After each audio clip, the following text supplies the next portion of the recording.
শেষ পর্যন্ত এসে পৌঁছতে পারলাম সিমলা স্টেশনে। আমাদের টয় ট্রেনের ইঞ্জিনটা খারাপ হয়ে যাওয়াতে পাক্কা 4 ঘন্টা লেট ছিল। 10:30টার ট্রেনটা এসে পৌঁছেছিল 2টোর পরে। আর তারপরে অপূর্ব মনোরম প্রাকৃতিক দৃশ্য দেখতে দেখতে পৌঁছে গেলাম আমাদের হোটেলে।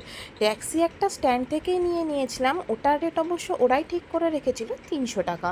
আর তারপরে ফিরে চলে এলাম আমাদের হোটেলে এসে চেক ইন করিয়ে নিয়ে আমি একটু চারপাশটা ঘুরে দেখছিলাম। আর চলো তোমাদের রুমটা দেখাই। এটা হচ্ছে ওয়াশরুম। আর তারপরে এই যে রুমটা, যেটাতে একটা বেড ছিল, দুটো চেয়ার ছিল, আর একটা বেডসাইড টেবিল ছিল, আর একটা ইলেকট্রিক কেটেল। তারপর স্নান টান করে ফ্রেশ হয়ে নিয়ে আমরা আমাদের লাঞ্চটা অর্ডার করে নিয়েছিলাম। লাঞ্চে ছিল রুটি, বাটার চিকেন আর রাইস। এতটাই টায়ার্ড ছিলাম যে খুব বেশি খাওয়ারও ইচ্ছে ছিল না। তবে একটা জিনিস, এখানে খাবারের কোয়ান্টিটি এতটাই যে তোমাদের কিন্তু একবেলাতেই দুবেলাটা হয়ে যাবে। তারপরে খেয়ে নিয়ে তাড়াতাড়ি করে রেস্ট নিয়ে তৈরি হয়ে গেছিলাম বিকেলে ঘুরতে যাওয়ার জন্য। আর ম্যাল রোডে যাওয়ার জন্য বেরিয়েই আমি চোখে দেখতে পেলাম গরম গরম ডিম সিদ্ধ। এই জিনিসটা ও হো আমার যে কি ফেভারিট, না খেয়ে কি থাকা যায়? তোমরা বলো তো, আমার মতন তোমাদেরও কার এরকম গরম গরম বয়েল এগ খেতে খুব ভালো লাগে? যাই হোক, তারপর ডিম সিদ্ধটা খেয়ে নিয়ে চলো আরেকটু আগের দিকে হাঁটি। আমার অবশ্য এটা প্রথম সিমলা ট্যুর, তাই তো যেই দিকটা তাকাচ্ছি সেই দিকটাই যেন মনোমুগ্ধ হয়ে যাচ্ছি। তোমরা যারা এর আগেও এসেছো, তোমরাও তোমাদের এক্সপিরিয়েন্স শেয়ার করতে কিন্তু ভুলো না।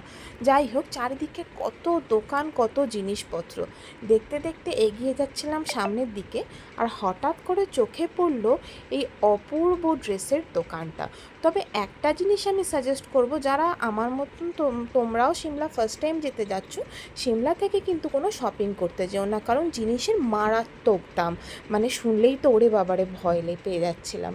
তারপরে চলে এলাম পেস্ট্রি শপের দিকে। পেস্ট্রি শপের থেকে পেস্ট্রি কিনে নিয়ে, সিমলা আসলে কিন্তু পেস্ট্রি খেতে অবশ্যই ভুলবে না।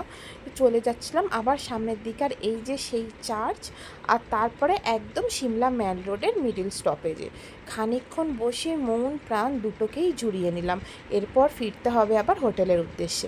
ফেরার পথে আবার গরম গরম চিকেন মোমো দিয়ে খেয়ে চলে এলাম হোটেলে।